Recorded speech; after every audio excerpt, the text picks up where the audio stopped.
So here we are, 2012, next election.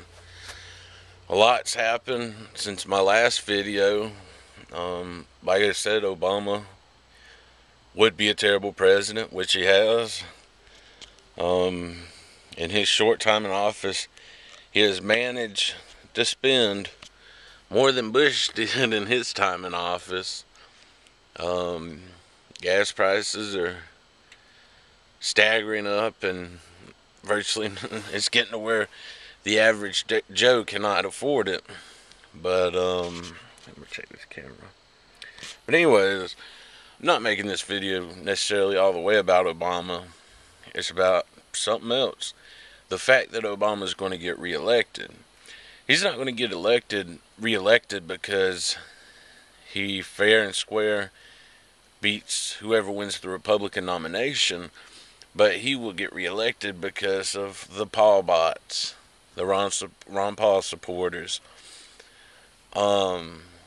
Basically,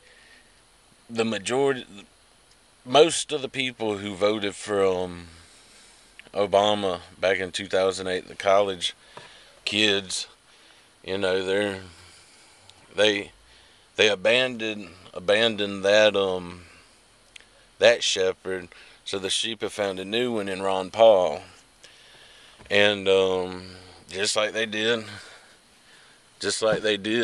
4 years ago, they're blindly supporting Ron Paul with absolutely nothing to back them up. They talk all about the Constitution. It's funny. You hear these people talk about the Constitution. They're like fundamental Christians talking about the Bible. That, you know, word for word, this is how it is. It's black and white, and there's no gray area. It's pretty comical, actually. And these people just present the outrageous facts and figures presented by the Ron Paul and his campaign that make no sense absolutely whatsoever. Recently, I was talking politics with one of my friends who's a pretty hardcore Ron Paul supporter. This same guy was a hardcore Obama supporter 4 years ago. No surprise. But he started talking about the defense budget and talking about our overseas bases. He said that in order to figure out how much it is costing us, the Green Zone in Iraq costs $5 billion a year to run.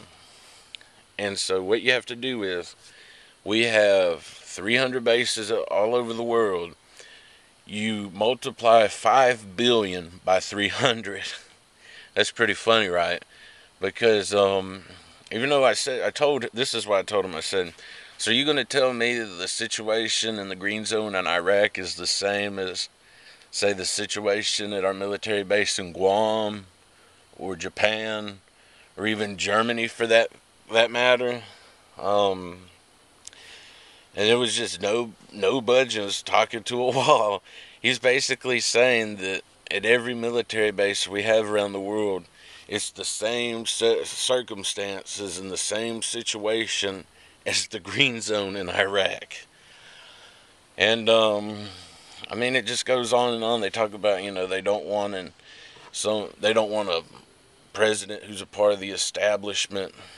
Ron Paul's been a member of Congress for over 20 years, and he's never had one single piece of major legislation that he's authored, sponsored, or co-sponsored become law. And that's because Ron Paul can't work with anybody. You know, I admire him for being steadfast in whatever it is he believes in. But, you know, in the United States government, you can't get nothing done unless you're willing to work with people. These people, they go on and on. They'll talk to you till you're blue in the face about how terrible Santorum, Romney, and Newt Gingrich are. Let's talk about Newt Gingrich. My buddy, same guy who said that it costs the same amount of money to run the Green Zone in Iraq as it does in, say, the military base in Guam. he by pointing out it's a talking point, but it's true that while Newt Gingrich was Speaker of the House, he did balance the budget for 4 straight years, which didn't happen before, and it hasn't happened since.